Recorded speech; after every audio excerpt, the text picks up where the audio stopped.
because of the psychological age factor. He said the reason a lot of people don't enjoy school is you have a real mishmash. Because some people in school might be like a little ahead, so they're bored, right? They're sitting there restless, bored or something. Some kids are put in a class, but they're psychologically behind, so they're overwhelmed.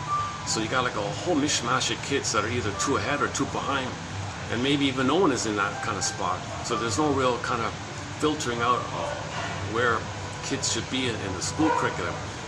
They kind of blot that out kind of thing. So a lot of kids have a bad time in school, partly because some kids are ahead of the material, some kids are behind the material. Some kids think more analytically already at a young age, but the material is for a prior age. And some kids, likewise, maybe they're too traumatized from a prior state and they're overwhelmed by the current material. And very few people actually maybe enjoy what's going on in the lesson. I don't know. So since a lot of kids have a painful association with school, later on, when they think about learning books or going to classes later on, adult learning, or go to night school, or get your degree, get a master's degree, or get a degree at night, or finish your school, whatever, they have the Pavlov's dog. They start salivating, they start sweating, they start shivering. They get an anxious reaction like that. They get an anxious reaction.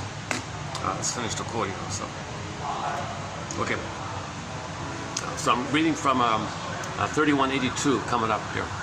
Okay, why most adults shy away from organized learning? Well, they have been brought up to believe that such learning belongs to childhood.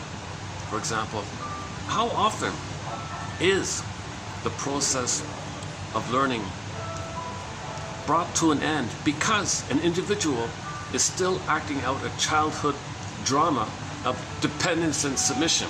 Oh yeah, dependence and submission. I gotta submit to this. I have to be here, I'm dependent on it, and I gotta submit.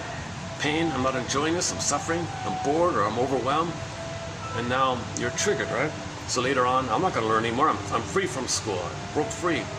Okay, play the horse from the, I just discovered the TV show, A Thinking Man's Western. I found somebody talked about a Thinking Man's Western called Stony Brook. So I want to talk about that show a little bit.